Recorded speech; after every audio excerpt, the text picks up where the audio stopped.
All right, we have our next guests here for the fireside chat, and I would request them to kindly come up on stage. Please put your hands together for the founder and group CEO of Mehta Wealth Limited, an epitome of leadership, Mr. Krunal Mehta. Welcome, Krunal. Who will be joined by an Indian investor, a director at Kedia Securities and Atul Auto Limited, part of Atul Green Tech, Mr. Vijay Kedia.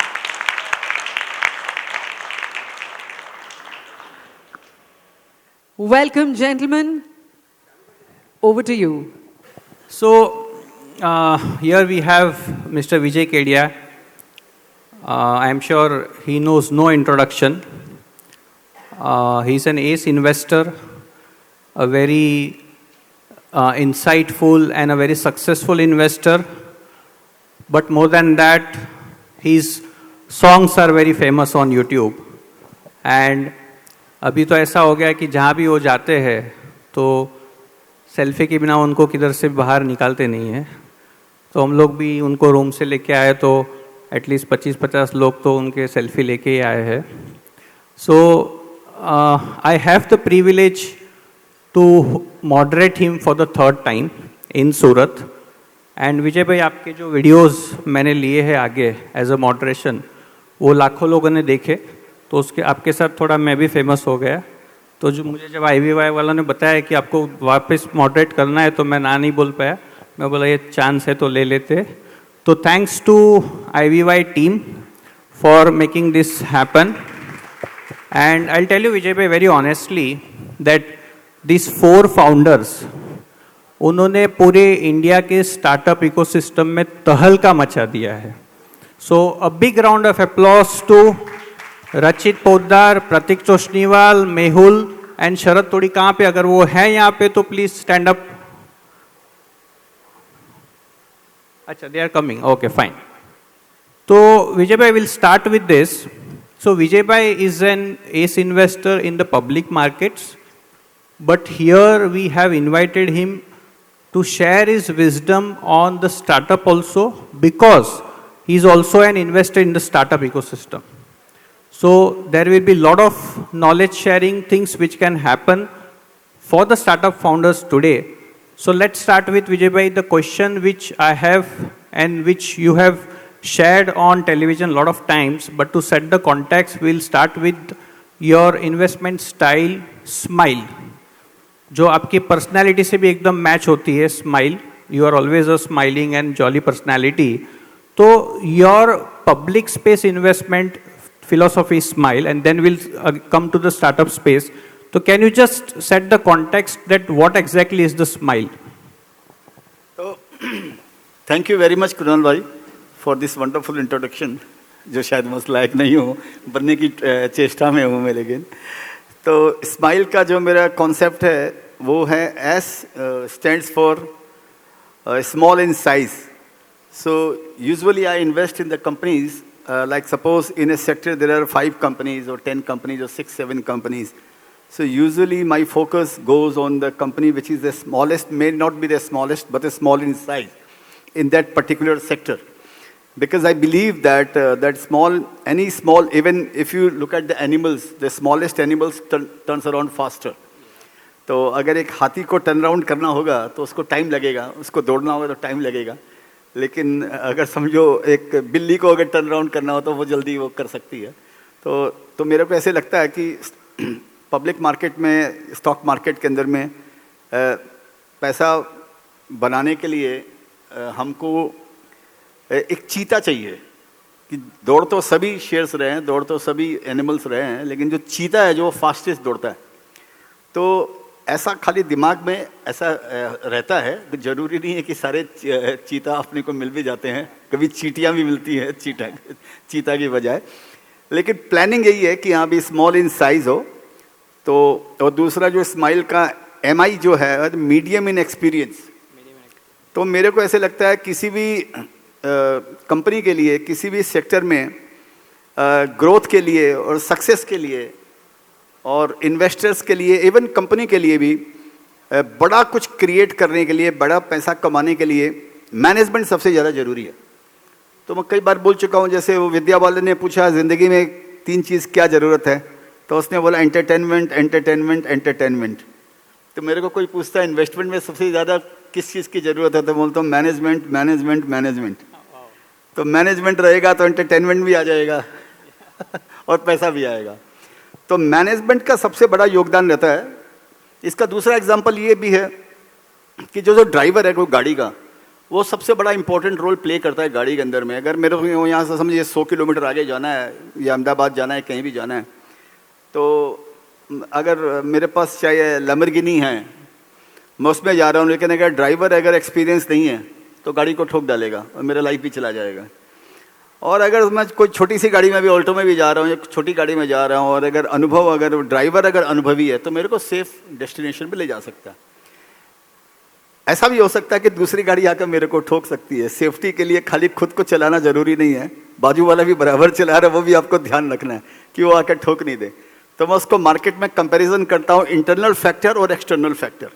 Internal factor आपके हाथ में है कि मेरी गाड़ी अच्छी है, इसके पार्ट्स अच्छे हैं, रिलायबल है, मेरे पास फ्यूल है, और ड्राइवर मेरा एक्सपीरियंस्ड है, रास्ता मेरा ठीक है, सब कुछ बराबर चल रहा है।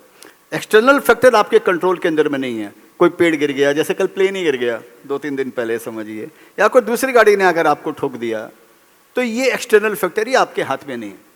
तो इसी बोलकर हम सोचते हैं कि इसमें फिर प्रभु की इच्छा है, जो भगवान करे जो होई वही जो राम रची राखा, क्यों करी तर्क बढ़ावी शाखा, तो फिर उसके अंदर में आता है। लेकिन अपने अंदर अपने जो कंट्रोल में है उस पर फोकस करना चाहिए, तो वो है मीडियम इन एक्सपीरियंस को मैनेजमेंट। तो मेरे को लग रहा है कि 15-20 साल का मैनेजमेंट को अनुभव होना चाहिए।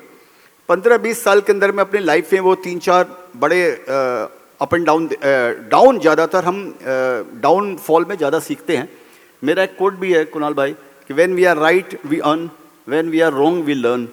तो हम जो लर्निंग जो करते हैं वो जब हम रॉन्ग होते हैं तभी लर्न करते हैं। राइट जब हम होते हैं उसमें हम लर्न नहीं करते, बल्कि हम अंधे हो जाते हैं कि सब बढ़िया ही चल रहा था, ये पॉलिसी ठीक है। जैसे तेजी में सभी जीनियस है, तो मेरा गाना भी है, तेजी में है सभी जीनियस, सभी समझते खुद को हीरो, मंदी की आंधी में बनते वही जीनियस फिर से जीरो, बनने और बिगड़ने में ही नई जिंदगी शुरू हुई है, फिर भी अपने होश न खोना चाहे पार्टी शुरू हुई है। तो तेजी बाजार में सभी जीनियस है, तो इस बोलकर वो आपका उदाहरण नहीं। कई बार मेरे को बोलते हैं, मैं ट्विटर पे भी डालता हूँ, इंस्टाग्राम पे भी डालता हूँ, कई बार मेरे पास लोग आके बोलते हैं कि देखो सर मैं 3 साल से मार्केट में हूँ, और मैं मार्केट में आया और ये किया वह किया, और मैंने 5 लाख कमा लिया, मैंने 10 लाख कमा लिया, मैंने ये कर लिया, मैंने वो कर लिया। तो जब वो ऐसी बातें करते हैं कि मैंने कर लिया, तो मेरे को अच्छा नहीं लगता है। तो मैं, अगर मेरे कोई करीब वाला होता है या मेरे को उसके चेहरे से लगता है कि हाँ भाई उसको बुरा नहीं लगेगा, तो मैं उसको बोलता हूँ कि एक काम कर, तुम मैं कर लिया बोलना तू छोड़ दे यहाँ पे, या तूने कुछ नहीं किया यहाँ पे, ये तेरे साथ में हो गया। क्योंकि हमने क्या किया, अगर हमने किया तो तू बोल के बता कि मैं आगे ऐसा करूँगा। अगर आप मेरे को गारंटी देते हो कि मैंने पहले 10 लाख कमाया, अब आगे गारंटी दो 6 महीने में वापस 10 लाख कमा लूँगा, तो आपको मालूम पड़ेगा। तो मतलब ये अपॉर्चुनिटी तेरे को मार्केट नहीं दी, ये अपॉर्चुनिटी तेरे को इंडियन इकोनॉमी ने दी, और ये अपॉर्चुनिटी स्टॉक मार्केट ने दी, और यूफोरिक बुल मार्केट ने तुमको अपॉर्चुनिटी दी, तब जाकर तुमने उसका फायदा उठा लिया। ये तुम्हारा वो है कि तुमने उसका फायदा उठाया ठीक से, लेकिन तू वापस रिपीट करेगा या मार्केट में कुछ तो प्रिडिक्टेबल है नहीं यहाँ पे। तो कमिंग टू योर पॉइंट, तो इस बोलकर अगर मैनेजमेंट 15-20 साल में 2 बार 3 बार गिर चुका है, रिसेशन देख चुका है, फॉरेक्स का प्रॉब्लम देख चुका है, और वॉर देख चुका है, उसके अंदर में सब चीज़ें देख लिया, तो वो सीख गया अपने अनुभवों से। तो वो एक कंपनी को एक ऐसी चांस है कि ठीक ठाक वो उठा के ले जा सकता है कंपनी में। इस बोलकर वो MI जो है मीडियम इन एक्सपीरियंस, और तीसरा लार्ज इन एस्पिरेशन। तो मैनेजमेंट का जो एस्पिरेशन होना चाहिए वो लार्ज होना चाहिए, वो अपनी औकात से बड़ा होना चाहिए। उसको दिन में सपने देखने का, रात को सपने नहीं देखने का। रात को सपने अपने आप आते हैं, दिन के सपने देखे जाते हैं। तो उसको दिन में सपने देखने का, उसका एस्पिरेशन लार्ज होना चाहिए कि आज मेरी कंपनी 150, 200, 500 हज़ार करोड़ की है, 5 साल में मेरे को 2000, 5000 करोड़ बनना है, बाद में मेरे को रीजनल से नेशनल बनना है, नेशनल से इंटरनेशनल बनना है। क्योंकि अगर जो फाउंडर है या कंपनी का जो प्रोमोटर है, वो अगर लखपति से करोड़पति नहीं बनेगा या लखपति से अरबपति नहीं बनेगा, तो हम जो शेयर होल्डर हम हजारपति से लखपति नहीं बन पाएंगे, क्योंकि केक बड़ा होना चाहिए। तो वो हमारा डिपेंड करता है कि अगर वो ड्राइवर अगर 500 किलोमीटर लेके जा रहा है, तो उसको नींद नहीं आनी चाहिए रास्ते में, उसका एस्पिरेशन जिंदा रहना चाहिए। मेरे को 500 किलोमीटर तक सोना नहीं है, चौकन्ना रहना है और मेरे को चलते रहने का है। तो ये इंपॉर्टेंट है इस बोल का, लार्ज इन एस्पिरेशन। और E stands for extra large market potential. क्योंकि हो सकता है मेरा विजन बहुत अच्छा हो, मैं प्रोमोटर हूँ या कंपनी का, मैं सीईओ हूँ या कंपनी का की पर्सन हूँ, मेरे में विजन भी है, मेरे में एक्सपीरियंस भी है मेरे अंदर में, और खतरों से खेलने का मेरे में साहस भी है, लेकिन मेरा मार्केट पोटेंशियल ही ज़्यादा नहीं है। मैं 2000 करोड़ के टर्नओवर पर पहुँच गया और उस प्रोडक्ट का मार्केट साइज ही 3000 करोड़ है, 4000 करोड़ है, तो फिर मैं कैसे उसमें काम करूँगा? तो वो एंडलेस होना चाहिए उसका मार्केट पोटेंशियल भी, extra large in market potential. तो जाकर एक कंपनी माइक्रो कैप से स्मॉल कैप, या एक स्टार्टअप से स्मॉल कैप, माइक्रो कैप या स्मॉल कैप, मिड कैप और लार्ज कैप तक पहुंच सकती है। तो ये इसका मैट्रिक्स है। So Smile is small in size, M is medium in experience, large in aspirations, and extra large in market potential. So this is your philosophy for the listed space. Similarly, your philosophy for the startup space would be a different thing. Maybe आप वो शायद बता सको, because lot of people don't know that you also invest in startups and you have invested in 15-18 startups. आप उसके लिए कुछ बता पाओगे startups के लिए? तो स्टार्टअप के लिए भी क्या है, जो मोरलेस जो ये स्माइल का प्रिंसिपल है ये लागू होता है, लेकिन इसमें मीडियम इन एक्सपीरियंस लागू नहीं होता है। क्योंकि नहीं तो उसका नाम स्टार्टअप नहीं है फिर वो, तो स्टार्टअप तो शुरुआत कर रहा है। तो इसमें लेकिन मोरलेस इसके अंदर में जो लास्ट के दो हैं कि लार्ज इन एस्पिरेशन और एक्स्ट्रा लार्ज मार्केट पोटेंशियल, वो इसमें एप्लीकेबल होते हैं स्टार्टअप में भी। लेकिन उसके पहले एक एक्रोनिम मैंने तैयार किया, उसको मैं बोलता हूँ फिस्ट। तो जैसे फिस्ट मुट्ठी। तो विजय भाई, आपको ये कुछ अलग तरीके से, आपके तरीके से बताना पड़ेगा। ये कुछ आपका सॉन्ग भी गा के या कुछ वो तरीके से आप बताओ, फिस्ट वाला जो है वो। तो बता दो, इसको फिस्ट को खाली एक इसका डेफिनेशन बता देता हूँ। तो फिस्ट का मतलब ये रहना चाहिए कि जो मैनेजमेंट जो होना चाहिए वो सबसे इम्पोर्टेंट है कि वो मैंने भी जैसे 20 के स्टार्टअप में मैंने इन्वेस्ट किए हैं, और जो मैं इन लोगों को पढ़ा हूँ और कम से कम 100-150 स्टार्टअप से मिला भी होगा, तो जो मेरे को समझ में आया इनका निचोड़ कि सबसे इम्पोर्टेंट है इनमें होना चाहिए एक तो फोकस, कि जो ये काम कर रहे हैं उसके अंदर में कितना इनका फोकस है इनका। और दूसरा एक एफ का दूसरा भी होता है, वो होता है फ्रुगल। तो फ्रुगैलिटी बहुत ज़रूरी है, क्योंकि अगर फ्रुगैलिटी अगर नहीं होगी, क्योंकि उनको हर समय रुपये की दिक्कत रहती है, कैपिटल की हर समय उनको दिक्कत ही रहती है उनको। तो अगर वो फ्रुगल अगर नहीं है, शुरू से पैसे को ठीक से बचा नहीं पाए, पैसे को ठीक से खर्चा नहीं कर पाए, तो जहाँ 2 रुपया खर्चा करना है वहाँ 4 कर देंगे, और जहाँ पर 4 करना है वहाँ पर 1 रुपया करेंगे, तो मिसमैच हो जाएगा उनका। तो इस बोलकर ये फोकस और फ्रुगैलिटी बहुत ज़रूरी है। और आई जो है फिस्ट का, उसमें ऑफकोर्स सबसे इंपॉर्टेंट हो जाता है कि वो आइडिया, कि क्या चीज़ पर वो फोकस कर रहे हैं और क्या चीज़ पर वो कैपिटल लगा रहे हैं, वो आइडिया इज़ वेरी इंपॉर्टेंट। अगर समझिए उसमें बाकी के सारे गुण हैं, लेकिन अगर आइडिया अगर उनकी ऐसी नहीं है जो मैंने बताया एक्स्ट्रा लार्ज मार्केट पोटेंशियल, अगर वो आइडिया अगर वैसे नहीं है, तो वो एक 100 मीटर की रेस दौड़ने के बाद में वो रुक जाएंगे उसमें, तो उसमें बड़ा कुछ क्रिएट नहीं होने वाला है। तो इस बोलकर ये आई का ये बहुत ज़्यादा ज़रूरी है। और लास्ट का जो एसटी बचता है वो आता है स्टबलनेस।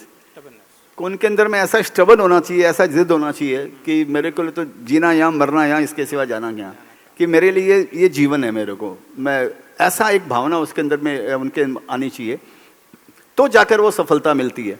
अगर उनके पास में प्लान बी और प्लान सी होता है, अगर आपको कोई ऐसे स्टार्टअप ऐसे बात करें कि ये चला तो चला, नहीं तो मैं ये कर लूँगा, नहीं तो मैं वो कर लूँगा, तो मैं हमेशा बोलता हूँ कि जिनके पास में प्लान बी होता है, उनके पास में प्लान जी भी होता है। वो C, D, E, F, G सारे प्लान उनके पास में होते हैं। तो ये एक मोटा मोटी इसके अंदर में है कि ये इनके अंदर में ये इनके अंदर में गुण रहना चाहिए उसके अंदर में। अभी आप इसको कुछ अलग तरीके से समझा सकोगे आपके तरीके से, विजय केडिया वे?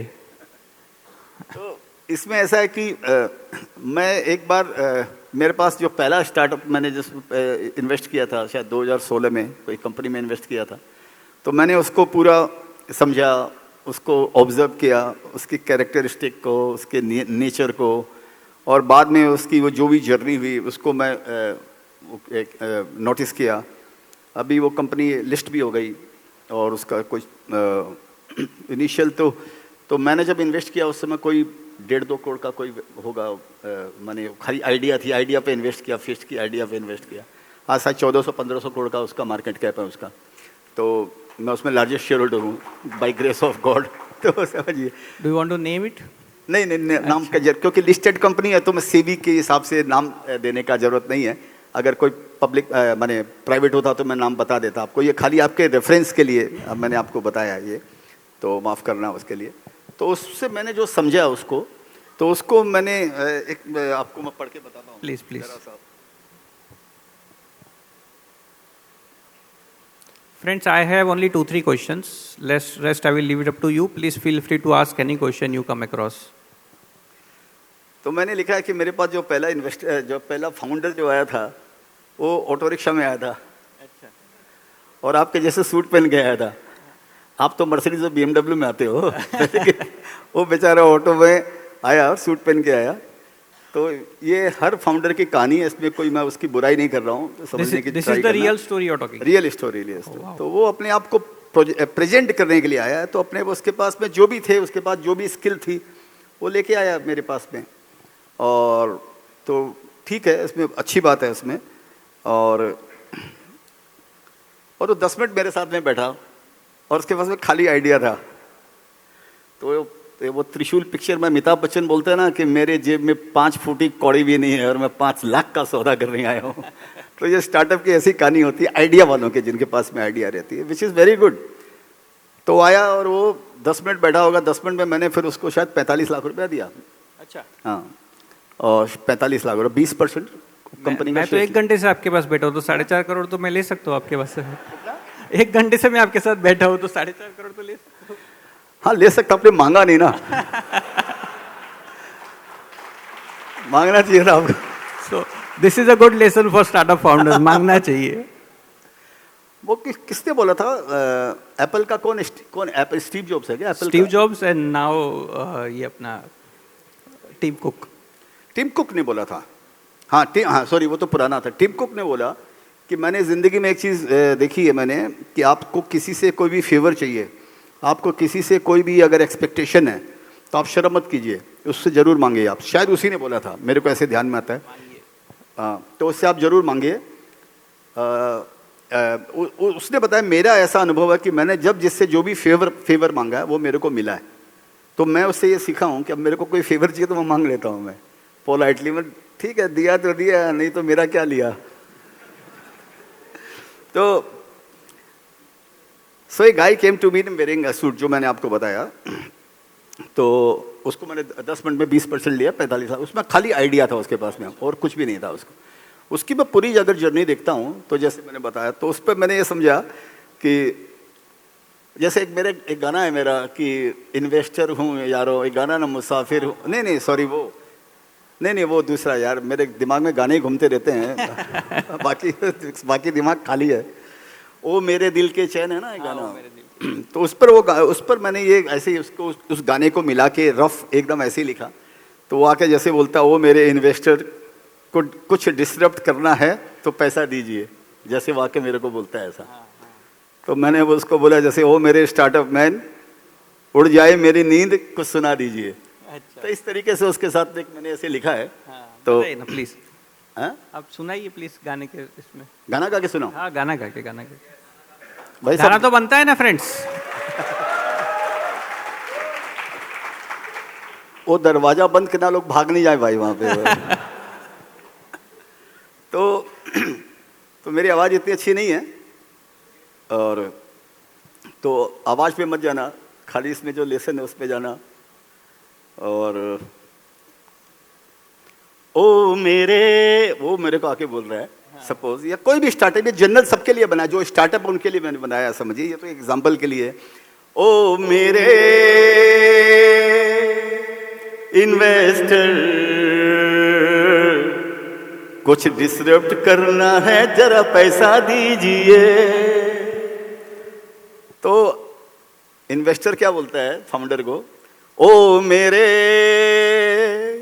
स्टार्टअप मैन, उड़ जाए मेरी नींद कुछ सुना दीजिए। मैंने कुछ तो ऐसी आइडिया बता मेरे को जिस आइडिया से मेरी नींद उड़ जाए। ऐसे तो पैसा मांगने वाले बहुत आते हैं। तो ये शुरुआत होती है कोई भी इन्वेस्टर की और फाउंडर की, ऐसी ही होती है ना। यहाँ स्टार्टअप कौन है भाई? यहाँ पे ये कोई नहीं है स्टार्टअप। स्टार्टअप वाले कोई नहीं है, तो किधर लेके आए मेरे को भाई यहाँ पे तो नाम तो स्टार्टअप है, अच्छा एक ही खाली बैठे हैं सर, ठीक है। तो अभी जनरली क्या होता है, तो फिर वो स्टार्टअप को इन्वेस्टर पूछता है, अच्छा जैसे अभी आपने मेरे को नीचे लेके गए, तो मैं जब लोगों से मिला 8-10 जो भी 10-12 लोगों से मिला सब स्टार्टअप से, उनसे मैं यही पूछा भैया क्या है डिटेल स्टोरी सुनाओ, फिर तूने इसमें कितना पैसा लगाया है कंपनी के अंदर में, स्किन इन द गेम क्या है। हर इन्वेस्टर यही पूछेगा कि हाँ भाई कहानी तो सुना दिया, वो तो बराबर है, एक कहानी के पात्र में तू इधर कितना पैसा लगा के बैठा है कि तू खाली मेरे को परियों की कहानी सुना रहा है मेरे को। तो स्टार्टअप को मैं भी यही पूछता हूँ, और भी मैं जैसे आपके साथ अभी बैठा था, कई जो इन्वेस्टर उनसे पूछा, बोला सब यही पहले ट्राई करते हैं। तो वो बेचारा जो फाउंडर है वो क्या बोलते, उसके पास में पैसा आता तो वो मेरे पास आता ही क्यों एक्चुअल में। तो वो ये क्या बोलता है कि मैंने उसको पूछा भैया तुम कितना पैसा लगाया, तो वो बोलता है यूं तो अकेला भी अक्सर गिर के संभल सकता हूँ मैं, तुम जो पकड़ लो हाथ मेरा दुनिया बदल सकता हूँ मैं, मांगा है तुम्हें दुनिया के लिए, अब खुद ही सनम फैसला कीजिए।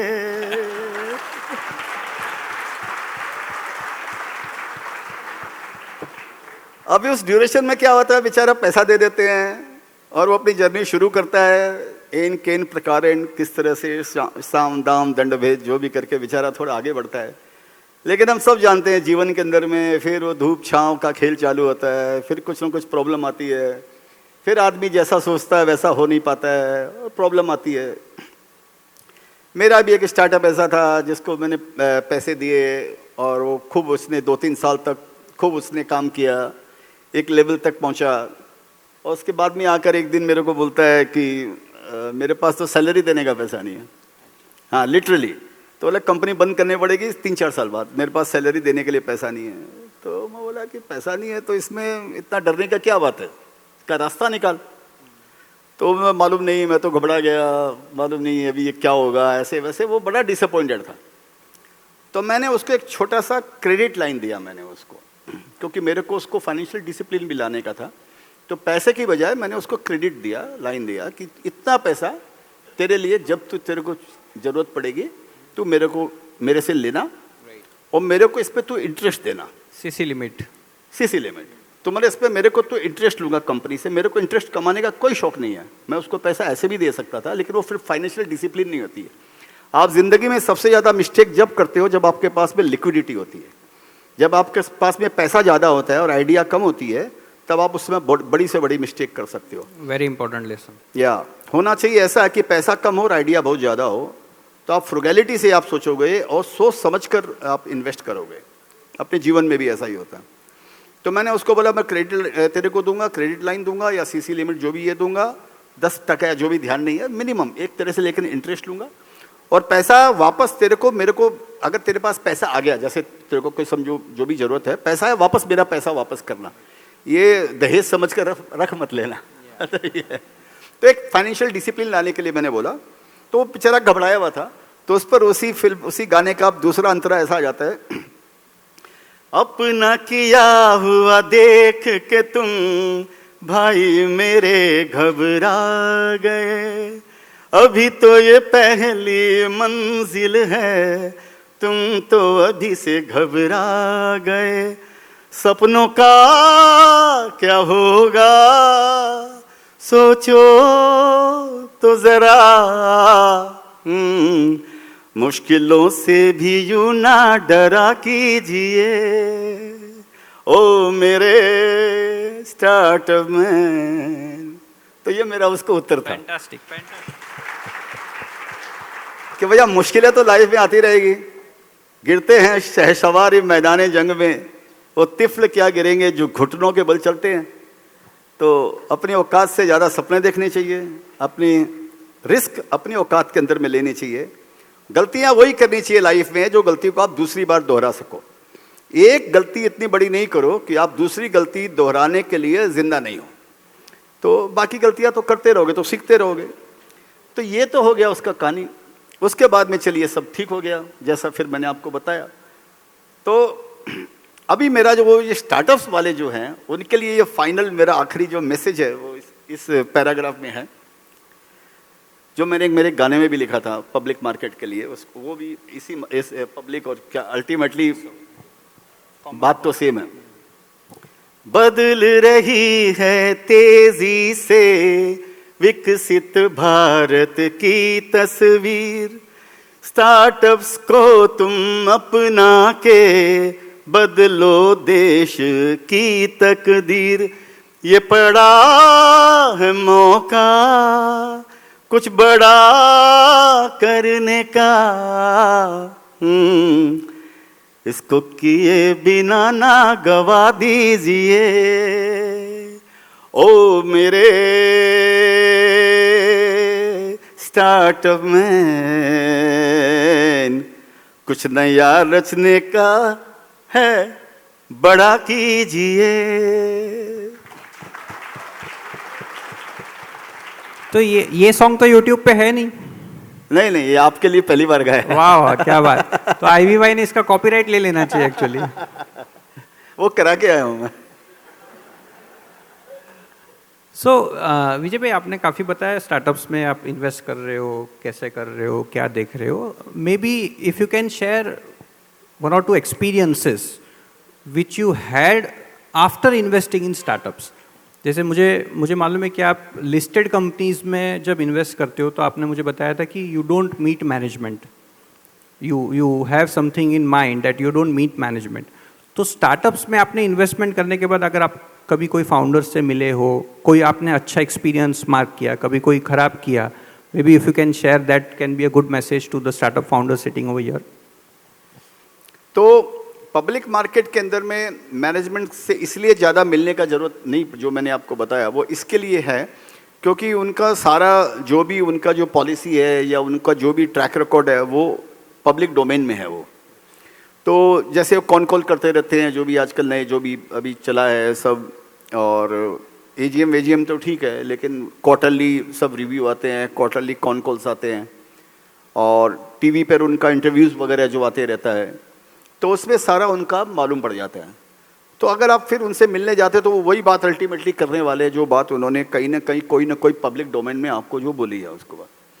तो मैं इसके लिए ज़्यादा उनसे नहीं मिलता हूँ ये पब्लिक मार्केट की कंपनी में, कि मेरे को क्या चाहिए, मेरे को वो जो बोलते हैं वो सारा स्पीचेस और जो भी इंटरव्यूज़ वगैरह जो कॉल्स है वो मेरे पास सारा रिकॉर्ड में है मेरे पास, मैं उनको पूरा सुन लेता हूँ। मैंने खाली एक आदमी को इसीलिए लगा रखा कि खाली वो सुन कर उसका समरी मेरे को पता है, मैं ज़्यादा पढ़ता नहीं हूँ, दिमाग में वीड्स नहीं डालने का, मेरे को मोटा मोटी बातें पकड़नी है, समरी पकड़नी है मेरे को, तो वो मेरे दिमाग में रहती है। और वो लोग अच्छा मैनेजमेंट सारी बातें शेयर भी करता है अपने शेयर होल्डर के साथ में, उनका क्या विजन है क्या है, तो ज़्यादा मिलकर टाइम वेस्ट करके मतलब नहीं है। और दूसरा क्या होता है, वो मैनेजमेंट को भी मालूम है कि मैं क्या सुनने के लिए आया हूँ, तो पॉजिटिव ही बात बोलेगा, वो नेगेटिव बात तो बोलेगा नहीं। तो नेगेटिव बात उस कंपनी की जो होगी वो आपके उसको दूसरे जो उसमें उस सेक्टर में दूसरी कंपनियां हैं आपको सबको सुनने का, कि सपोज मैं कोई टाइल्स की कंपनी में इन्वेस्ट किया हूं तो 3-4 जो भी लिस्टेड कंपनियां टाइल्स की, मेरे को सबके इंटरव्यू सुनने के, मेरे को सबकी बातें सुननी है कि कोई क्या बोल रहा है कहीं। अगर एक आदमी ज़्यादा मैनेजमेंट ज़्यादा ब्ला कर रहा है लेकिन दूसरा बोल रहा है कि आगे ये प्रॉब्लम कुछ आ सकती है, तो अपने दिमाग में आना चाहिए, हाँ भाई चाइना से समझो ऐसी प्रॉब्लम आ सकती है, तो अपने को समझ में आना चाहिए। तो इस बोल के मैं ज़्यादा उन्हें मिलने पे विश्वास नहीं करता हूँ और मैं अपनी तरफ से प्रयत्न नहीं करता हूँ। तो ये पब्लिक मार्केट का हो गया। लेकिन प्राइवेट मार्केट के अंदर में तो बिना मैनेजमेंट के नहीं मिलोगे तो काम ही नहीं होने वाला है। ये तो दूल्हा दुल्हन की शादी के जैसे है। तो अगर आप देखोगे नहीं वो ज़माना तो चला गया जब घूंघट में शादी हो जाती थी, मालूम नहीं पड़ता था कि नाम क्या है तो वो टाइम तो ख़त्म हो गया। तो अभी तो मैनेजमेंट सबसे ज़्यादा इंपॉर्टेंट है। तो उनसे मिलना, एक बार नहीं, 2 बार नहीं, 4 बार मिलना, उनको समझना, उनको पढ़ना, सबसे इम्पोर्टेंट पार्ट तो यही हो गया। और जो आपने बताया एक्सपीरियंस के लिए, तो मेरे साथ में डबल एक्सपीरियंस है मेरे पास में कई तरह के। जैसे एक स्टार्टअप है, उसमें मैं थोड़े दिन पहले पैसा दिया उसको, 2 महीना पहले, करीब समझिए 200-250 करोड़ की वैल्यूएशन के ऊपर में समझो उसमें कुछ दिया। और भी 2-3 लोगों ने नाम वो तो अच्छे बड़े नाम है, उन्होंने भी उसमें इन्वेस्ट किया, तो उसको पैसा दिया। उसके पहले मैं मिल चुका था उससे, 1 साल से मैं उससे मिल रहा हूँ। आप बोले ना मैनेजमेंट से मिलना, मैं उससे 1 साल से मिल रहा हूँ, 3-4 बार मिल लिया 1 साल के अंदर। तो वो पैसा ले लिया कर, उसके बाद में वो कोई काम से मुंबई आया, तो मुंबई आकर फिर मेरे से मिला, तो एयरपोर्ट के बाजू में एक होटल है 5 स्टार, तो उसमें वो मिला, तो अपना बैग वैग लेकर आया, बैग पैक लेकर आया, तो बातचीत हो गया। फिर मैं बोला आर यू स्टेइंग हियर, तो why don't you stay here, जो भी बात बोला, no no no sir I can't stay here. बोला why, 10,000 rupees, then where are you staying, बोला I am going to Colaba, I am staying in YMCA, they will charge me 450 rupees. तो मेरे को लगा जो आदमी अभी भी 20-25 करोड़ रुपया उठाया है और वो ये बोल रहा है कि मैं जाकर YMCA में रुकूंगा 450 रुपये में, तो फ्रुगैलिटी की जो मैं बात कर रहा हूँ, तो ये मेरे लिए अच्छा एक्सपीरियंस था कि ठीक है। तो ये सब चीज़ें देखने की, पैसा फालतू चीज़ों में फीस्ट नहीं का खर्चता है। And one of the good experience if you want to share after investing. नहीं, उसको मैं थोड़ा सा घुमा के बोलूँगा, उसको मैं वो क्लियर नहीं बोलूँगा। और जैसे एक स्टार्टअप था, उसने थोड़ा बहुत पैसा कमाया उसने, तो आने के बाद में फिर वो बात करने लग गया कि उसको इंडिया की टॉप गाड़ी लेनी है, समझिए रोल्स रॉयस लेनी है। अच्छा 10 करोड़ रुपया की उसको रोल्स रॉयस लेनी है। तो उसकी ऐसा इंटेंशन उस मेरे को दिखाई दिया उसको, तो मेरे को लगा ये रेड फ्लैग है, ये कंपनी ज़्यादा चलने वाली नहीं है, बंद होने वाली है ये कंपनी। तो ये आदमी का अपने मेंटालिटी पर डिपेंड करता है कि आपका विजन क्या है। अगर आपका विजन लंबा है तो आपको भी ये सब चीज़ों को आपको सेक्रीफाइस करना पड़ेगा। माने जैसा ऐसा बोलते हैं, either you can have a lavish young age और you can have a lavish old age. तो डिपेंड करता है कि आपको कितना लंबा जाना है आपको। What is the mindset behind that? We can have the mics for the audience. This side. So please limit your question to one simple. You can tell your name, but keep it very short, please. Absolutely. Sir, my name is Kapil Hingorani. I manage family offices और हम लोग क्या करते हैं, portfolios बनाते हैं clients के लिए for wealthy investors to invest. मेरा एक सवाल है आपसे सर, और ये मेरा पर्सनल प्रॉब्लम है पोर्टफोलियो बनाने के टाइम, जो मैं आपसे जानना चाहता हूँ।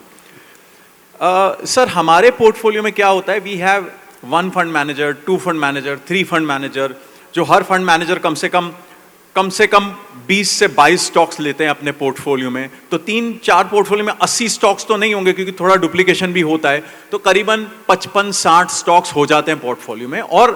और हमें फिर अल्फा नहीं मिलता है, हमें एक अच्छा रिटर्न नहीं मिलता है, जैसे कि हम कम से कम 20 से 22% तो एक्सपेक्ट करते हैं। तो सर, एक अच्छा पोर्टफोलियो बनाने के लिए आपके हिसाब से कितने स्टॉक होने चाहिए पोर्टफोलियो में लिस्टेड कंपनीज के हिसाब से सर?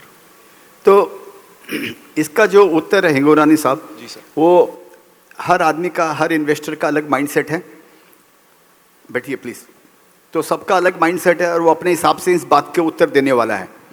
तो मैं मेरे हिसाब से उसका उत्तर दे रहा हूँ, लेकिन ये ज़रूरी नहीं है कि आप सबके लिए वही फार्मूला बराबर हो, आपके लिए डिफरेंट फार्मूला हो सकता है। और इसी बोल का मेरा कोड भी है कि KYS is more important than KYC, know yourself is more important than KYC than know your clients. तो ये सबसे इम्पॉर्टेंट है, पहला बात। दूसरा, आप इसका मतलब पब्लिक मार्केट में इन्वेस्ट करते हैं, बराबर है। और इसका दूसरा मतलब एक बात और है कि इसका मतलब आप स्मॉल एंड मिड कैप में इन्वेस्ट करते हैं आप, बराबर है। तो अगर आप लार्ज कैप में करते हैं तो आपका ये क्वांटिटी जो 60 शेयर्स होते हैं ये घट के 10, 15, 20 में अंदर में आ जाते हैं आपको, क्योंकि आप स्मॉल और मिड कैप में कर रहे हैं। और 3 फंड मैनेजर जैसे आपने बताया कुछ ऐसा, तो समझिए 3 फंड मैनेजर है, 20-20 आप लोगों ने दे रखा। मेरे ख्याल से, अगेन मैं बोलता हूँ, मैं गलत हो सकता हूँ, लेकिन आपकी स्थिति में वो चीज़ सही है, क्योंकि हर इन्वेस्टर, हर फंड मैनेजर आपके लिए एक स्क्रिप्ट है। हर फंड मैनेजर, आपने उस स्क्रिप्ट में पैसा लगाया हुआ आपने, तो वैसे उस फंड मैनेजर को आपने रिस्पॉन्सिबिलिटी दी है, अब उसको अपना वो प्रूफ करने का है। लेकिन आपका जो भी दायरा होगा कि मेरे को स्मॉल एंड मिड कैप में इन्वेस्ट करना है, स्मॉल और मिड कैप के अंदर में क्या है, लिक्विडिटी नहीं है उसके अंदर में, उसमें एक लिमिटेड लिक्विडिटी है। मेरा शेयर्स में क्या होता है सर, मेरे को अगर कोई शेयर्स लेना है तो मेरे शेयर्स में उस समय जब लेते समय न कोई HNIs रहता है, न कोई फंड है उसके अंदर में, न कोई FIIs है, न कोई DIIs है, कोई नहीं रहती है। तो मेरे को ब्लॉक नहीं मिल सकता है, तो मेरे को मार्केट से लेने का है। प्रॉब्लम ऐसी है कि अगर मैं एक दिन में अगर समझिए 0.5% ले लेता हूँ तो BSE एक्सचेंज पे, NSE एक्सचेंज पे मेरा नाम आ जाएगा कि मैंने 0.5%, किसी भी आदमी ने 0.5% लिया तो शेयर 10% बढ़ जाएगा। कोई भी लेने से बढ़ जाता है, 10-15% बढ़ गया। मेरे को लेना है 5%, और अगर मैंने 0.5% ले लिया तो मेरे को तो बाकी के शेयरों में चूना लग गया, तो मैं 0.5% से ज़्यादा नहीं लेता हूँ, 0.48 लेता हूँ, दूसरे दिन फिर 0.8 लेता हूँ, ऐसे ट्राई करता हूँ। लेकिन लोग बड़े स्मार्ट हैं, जो ब्रोकर मेरा काम कर रहा है उसके यहाँ डीलर भी है, बैक ऑफिस भी है, उसका कहीं ना कहीं कनेक्शन है, लोगों को मालूम पड़ जाता है। मैं आपको एकदम पक्का उदाहरण देता हूँ। एक दिन एक शेयर्स मैं मेरी बात नहीं कर रहा हूँ, एक जनरल बातें कर रहा हूँ कि अगर आप मिड कैप में, स्मॉल कैप में कोई भी आदमी बड़ा काम करेगा तो किस तरह से खबरें आती है। मैंने शेयर्स 2 बजे से लेकर 2:30 बजे तक के बीच में कोई शेयर एकमुलेट किया मैंने एक बार। यू बिलीव मी, 2:45 पे खुले मार्केट के अंदर में मेरे एक फ्रेंड का मेरे को फ़ोन आ गया, ठीक है विजय भाई एक बात पूछूं?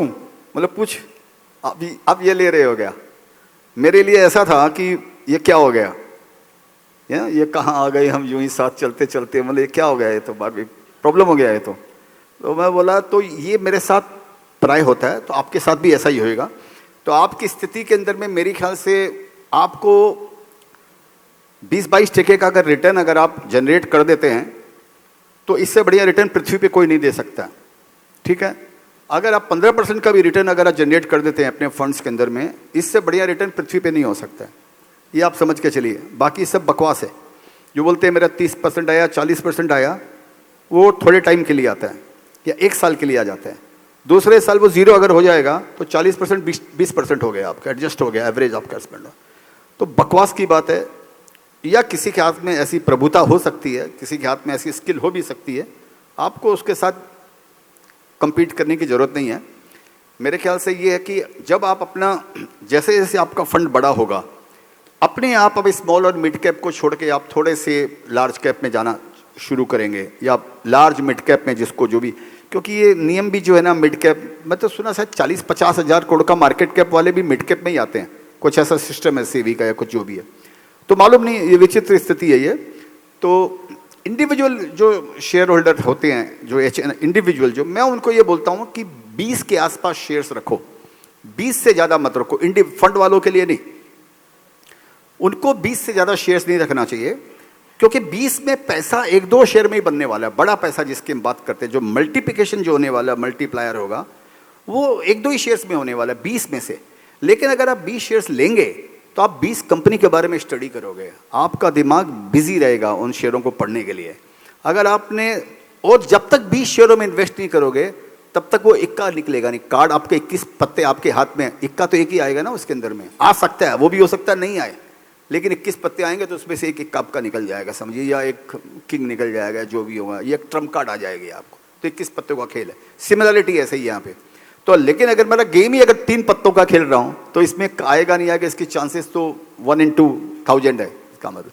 तो यही इन्वेस्टिंग का है। तो मैं नए इन्वेस्टर्स को ये बोलता हूँ कि 15-20 शेयरों में तो इन्वेस्ट कर, इस बहाने तू पढ़ेगा, सीखेगा, फेल होएगा, गिरेगा और अपने आप को सुधारेगा, उसमें से इक्का एक ही निकलने का। तो ये इंडिविजुअल इन्वेस्टर के लिए है, उनके लिए 3-4 शेयर में भी काम नहीं करना चाहिए, 5 शेयर में, क्योंकि उनको नॉलेज कम है। शेयर बाजार के अंदर में जो सबसे बड़ा पैसा है वो पैसा नहीं है। अगर money is the only skill you have in stock market, you will soon go broke. ये मेरा एक कोट है सर। अगर पैसे के कारण शेयर बाजार को जीतना चाहोगे कि मैं 10 लाख रुपया लेकर, एक इंडिविजुअल स्मॉल न्यू कमर्स के लिए बात करूं, मैं 5 लाख लेके आया, 10 लाख लेके आया, 10 करोड़ लेकर आया, वही मेरा स्किल है, वो जल्दी वो पैसा जीरो हो जाने वाला है। तो पैसे से कभी शेयर बाजार को नहीं तोलना चाहिए। यहाँ पर जो मंत्र है वो खाली अनुभव का है कि आपने कितने दिन शेयर बाजार में गुजारे हैं, कितनी बार आप गिरे हैं शेयर बाजार में, कितनी बार आपके मन में आया कि भैया ये काम मेरे लिए नहीं है, ये काम मैं नहीं कर सकता हूँ, कितनी बार आपके मन में ऐसे विचार आए। एक जेनरिक आंसर दे रहा हूँ आपको, नॉट एग्जैक्टली द सेम, लेकिन कितनी बार आपके मन में आया कि भैया ये काम मेरे लायक नहीं है। उससे आप सीखा गया।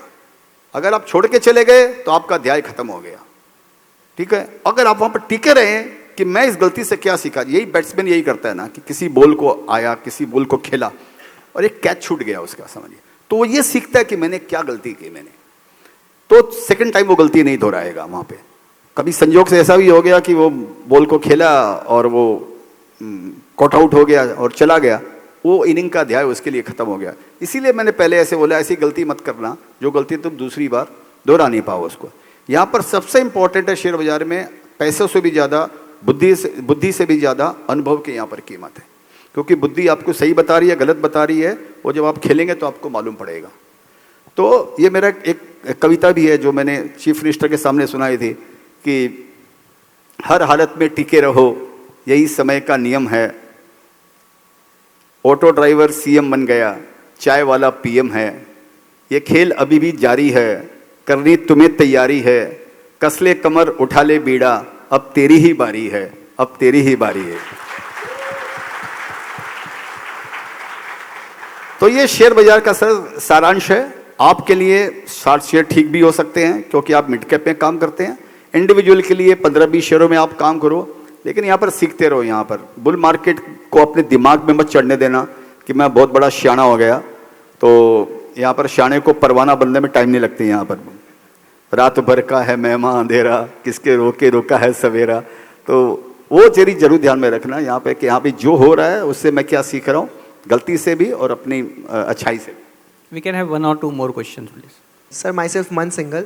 सर मेरा आपसे ये क्वेश्चन था कि जब भी मैं पब्लिक मार्केट में इन्वेस्ट करता हूँ, उसके बाद लेट से कोई मेजर इकोनॉमिक इवेंट हो जाता है, लेट से वॉर हो गई या फिर है ना यूएस के ट्रम्प साहब ने कुछ ऐसा डिसीजन दे दिया जिससे हमारा इंडियन मार्केट के स्टॉक्स 30 या 40% तक गिर जाते हैं, तो सर एक आइडियल स्टॉप लॉस क्या होता है, या फिर मेरे को उसके स्टॉक्स को रिवाइवल का वेट करना चाहिए? सो व्हाट इज़ दैट कि मैं कहाँ रुकूँ? तो इसका उत्तर ऐसा है भाई कि पूरी दुनिया तो हम चला नहीं सकते, ठीक है। कल क्या होने वाला है, जैसे मैंने पहले बताया, इंटरनल फैक्टर और एक्सटर्नल फैक्टर। अभी ट्रम्प क्या करेगा ये तो ट्रम्प को भी नहीं मालूम है, राइट। आज रात को कुछ डिसीजन लेगा, सुबह कुछ उसको बदल देगा, अपने डिसीजन को डंप कर देगा, फिर तीसरे दिन वहाँ पर न्यूयॉर्क में शेयर्स को पंप कर देगा। तो इसलिए तो अपने को नहीं मालूम है। तो जो चीज़ गीता भी हमें ये सिखाती है कि जो चीज़ हमको पता ही नहीं है, हमको मालूम ही नहीं है कि ये क्या होने वाला है, उसके बारे में चिंता करके मतलब नहीं है, ठीक है। वो भगवान पर छोड़। तो पहला बात तो ये हुआ कि वो 30% गिरेगा या 40 गिरेगा, ये अपने को पता नहीं चलता है। तो मैंने कई जगह ऐसे बोला है कि हमको लेते समय, जब भी आप शेयर्स कोई लेते हैं अगर आप पब्लिक मार्केट में, तो आपको ये समझ के चलना चाहिए कि जो भी शेयर जिस समय भी आपने लिया है, ये यहाँ से 25-30% गिर सकता है। वो आपके हाथ में नहीं है, ठीक है ना। जैसे क्या होता है ना भाई, शादी करनी आपके हाथ में है, लेकिन बच्चा होना तो भगवान के हाथ में ना भाई। नहीं, आपके हाथ में भी है लेकिन फिर भी भगवान के हाथ में। तो सारी चीजों के उत्तर तो हमारे पास में है नहीं लाइफ के अंदर में, तो प्रभु पर छोड़ दे भैया।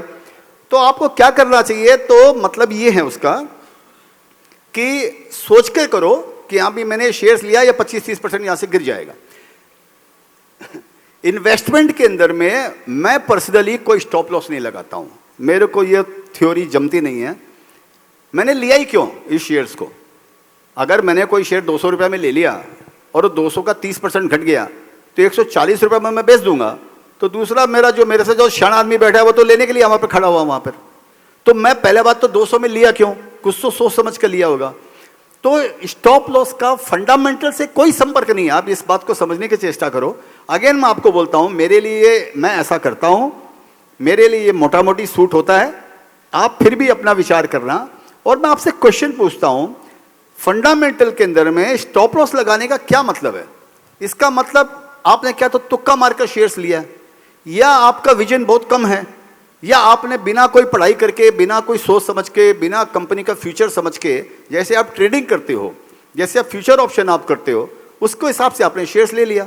इसका मतलब मार्केट की गड़बड़ के हिसाब से आपने शेयर्स लिया है, कंपनी की गड़बड़ के हिसाब से शेयर्स नहीं लिया, कंपनी के डाउन एंड फॉल के हिसाब को ध्यान में रखकर शेयर्स नहीं लिया है। मार्केट के मूवमेंट को समझ के आपने उस कंपनी में इन्वेस्ट करके अपने आप को आप इन्वेस्टर बता रहे हो। जो मैं इसका बात समझता हूं, लॉजिकली आप इसको जरा समझने का ट्राई करना कि अगर मैं ट्रेडिंग कर रहा हूं क्या, जो 30%, क्योंकि 30% वाला शेयर हो सकता है और 30% और गिर जाए, लेकिन वो हर समय नहीं होता है। 30% वाला शेयर फर्दर 30% गिर जाए, ये हर समय नहीं होता है। जब कोई बड़ा साइकिल कंप्लीट होता है, जो कोविड के बाद में जो साइकिल चला 2021-20 के बाद में, वो समझिए 2024 को कंप्लीट हुआ, उसके अंदर में ऐसे होता है। तो उसके पहले शेयर 3 गुना, 4 गुना, 10 गुना, 40 गुना शेयर हो चुके हैं। वो कभी ना कभी तो गिरेगा ही ना, कभी ना कभी तो मरना ही है ना उन शेयरों को, या मरना नहीं है तो गिरना है कम से कम, क्योंकि उतार चढ़ाव यहाँ का जैसे प्रकृति का नियम है वैसे शेयर बाजार का नियम है। तो आपको पहले उसके पीछे समझना चाहिए, लेने के पहले ज़्यादा होमवर्क करो बजाय लेने के बाद में होमवर्क करो कि मैं 30। तो मैं आपकी बात का कि मेरे को लगता है कि फंडामेंटल शेयर्स कंपनी को ध्यान में रखकर लिए गए हैं, तो 20-30% जो गिरता है वो बाजार के डिमांड एंड सप्लाई के कारण गिरता है, न कि कंपनी के प्रोडक्ट की डिमांड एंड सप्लाई के कारण गिर रहा है। वो फंडामेंटल है।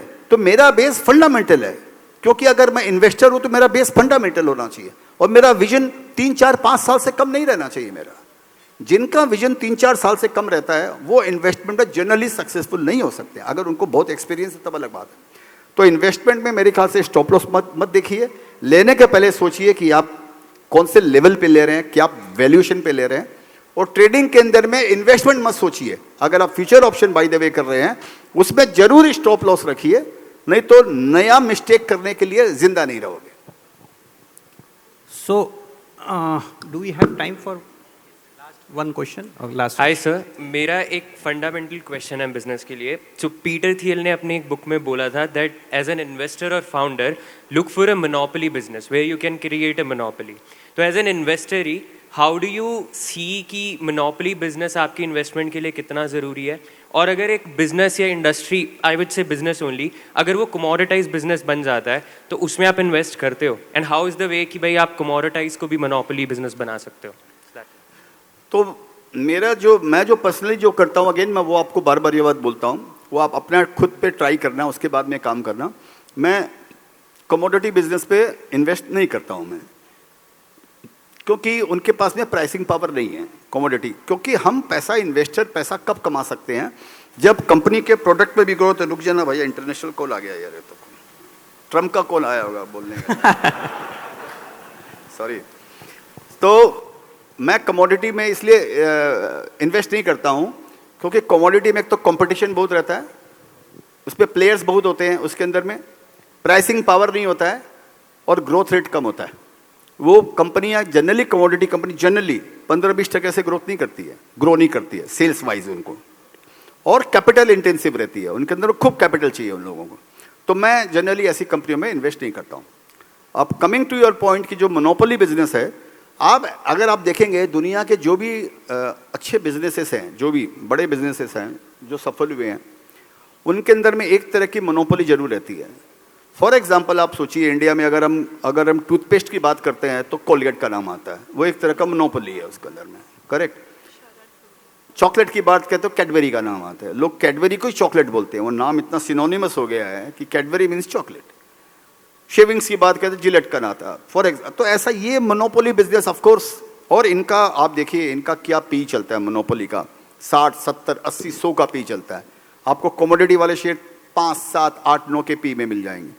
तो ये अपने आप को स्टोरी बताता है कि जो मोनोपोली बिजनेस है। अब मैं क्या सोचता हूँ कि मोनोपोली को थोड़ा सा अगर हम चेंज कर दें, और जो वॉरेन बफेट जो बोलते हैं कि मोट जिसको बोलते हैं, इसको हम जोड़ दें, तो कोई बिजनेस मोनोपोली छोड़ दो लेकिन एक समझो उसमें मोट हो। इंडिया में भी सब मोनोपोली, जैसे आप टेलीकॉम का नाम लीजिए तो 2 कंपनियां हैं खाली, जियो है और भारती है, ये भी एक तरह का डुओपोली है जिसको बोलते हैं गवर्नमेंट। इंटरलाइन फ्लाइंग में देख लीजिए आप, इंडिगो एयरलाइंस है, 65% है, बाकी 25% में एयर इंडिया है, बाकी 5% में बोलने के लिए 4-5 कंपनियां हैं, लेकिन एक तरह का मोनोपोली है।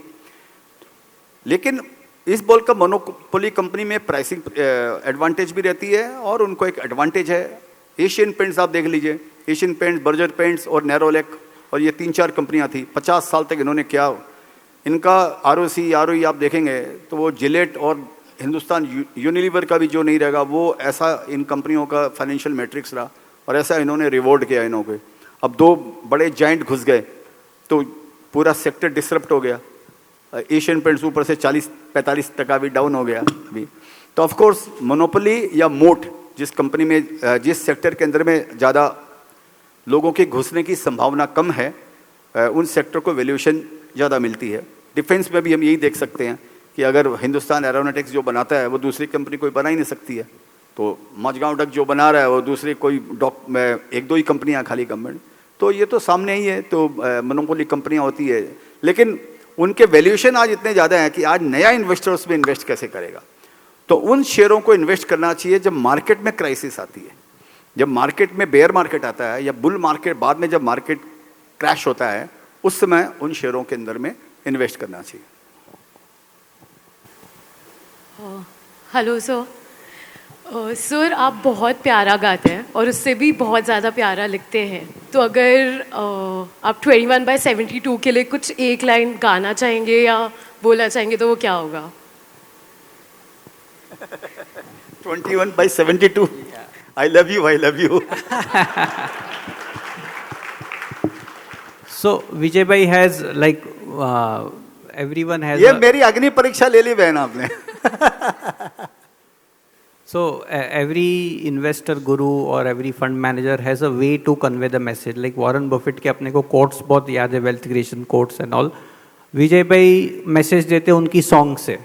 तो ये जो 2-3 क्वेश्चन है मुझे लगता है शायद वो एक सॉन्ग में सम अप हो सकता है। रचना है अगर इतिहास, अगर वो प्ले कर ले, and then we will have a quick rapid fire round Vijay भाई with you, and then will wind up. Can we have the song please?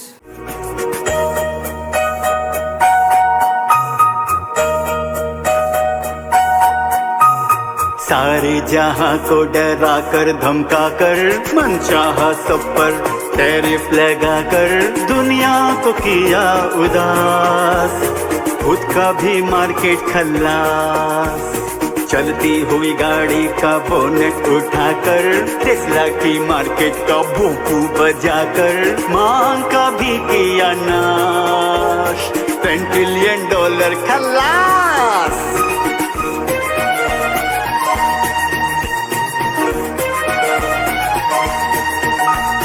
अच्छा हुआ तुमने हमको उठाया, हमने भी सोई शक्ति को जगाया। अब हम नए रास्ते ढूंढ लेंगे, विकसित भारत का अब टाइम आया। 2047 तक जाकर भारत को नंबर 1 कंट्री बनाकर ही हम लेंगे सांस। रचना है फिर इतिहास, रचना है फिर इतिहास, रचना है फिर इतिहास। Thank you. सो ये तो IVY वाले मेरे पार्टनर्स है, तो मैंने IVY वाले मेरे पार्टनर्स है जिन्होंने ये होस्ट किया है, तो उनका थोड़ा म्यूजिकल इवनिंग और डीजे का पैसा बचा दिया, आपका सॉन्ग लगा के सब लोग खुश हो गए। So Vijay bhai, we will have a quick fireside chat, quick rapid fire question. But मुझे उसके पहले एक बताइए कि ये जो इतने सॉन्ग्स आपने बजा दिए हैं यूट्यूब पे, एकदम हंगामा मचा दिया है, 20 सॉन्ग अब तक आपके मार्केट्स पे आ गए, तो कभी जैसे वो अरिजीत सिंह के कॉन्सर्ट होते हैं, प्रीतम के कॉन्सर्ट होते हैं, तो कभी आपको विजय केडिया कॉन्सर्ट के लिए इनविटेशन आया अब तक कभी? जल्दी आएगा। कुछ चल रहा है, पहला सूरत करेगा।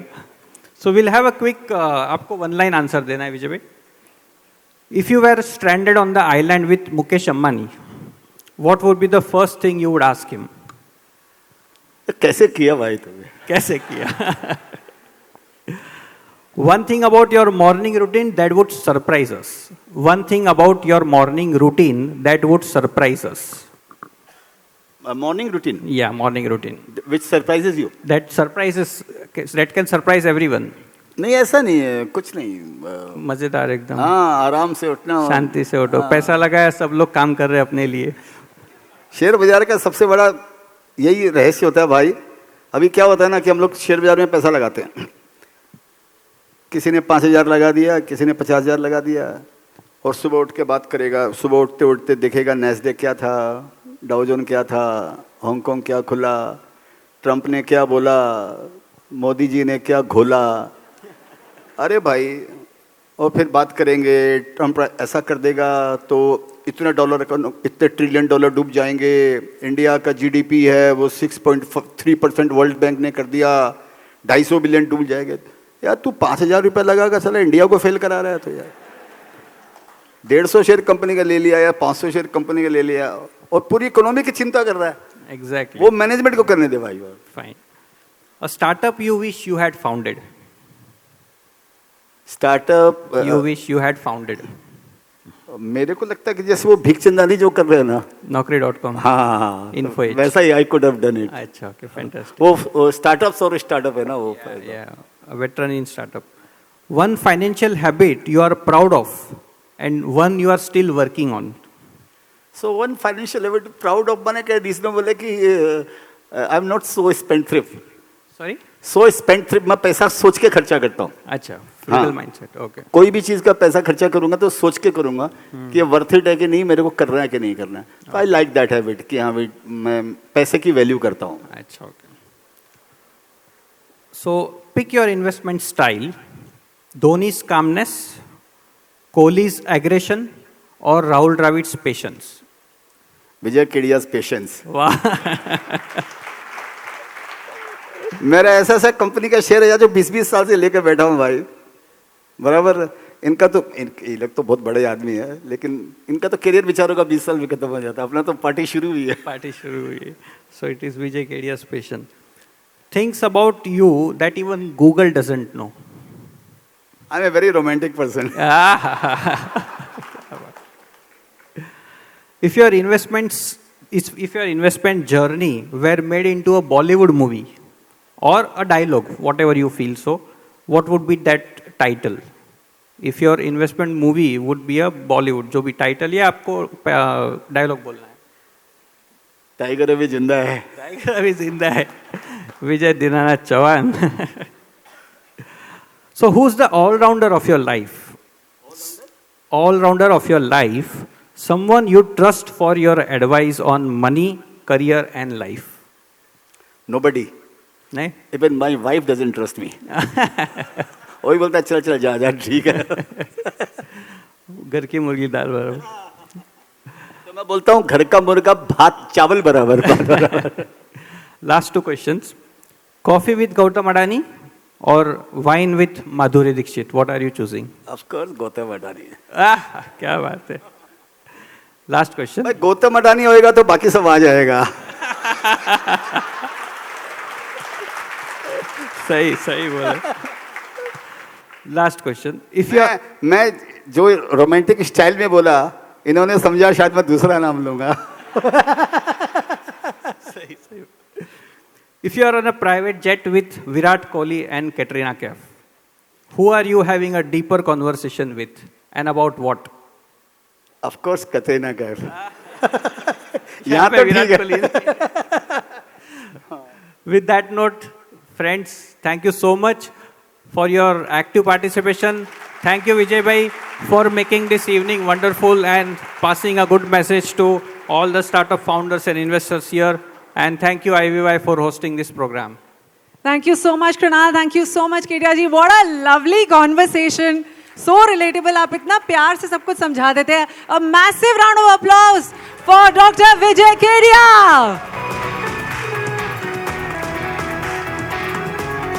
Sir, मैं तो बिल्कुल lay person हूँ. I am not related to the industry, but I am a massive fan of your singing and of you as a person also today. So thank you so much for being here. Thank you. Sir आपको आपका सम्मान करे बिना आपको कैसे जाने दें. आपने इतना टाइम दिया है हमें, इतनी हंसी दी है, इतना लाफ्टर दिया है, इतनी एंटरटेनमेंट दी है, ऐसे कैसे जाने देंगे आपको. Can I please request mister Pramod Podar, mister Rachit Podar, mister Sharad Todi and mister Mehul Shah to kindly come up on stage and felicitate doctor Vijay Kedia for doing this so amazingly well.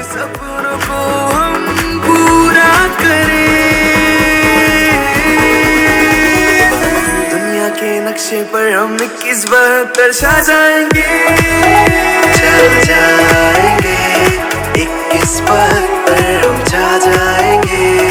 दुनिया के नक्शे पर हम 21-72. Can I request Mr. Rachit Shah to also come up on stage, please, to felicitate Mr. Kedia?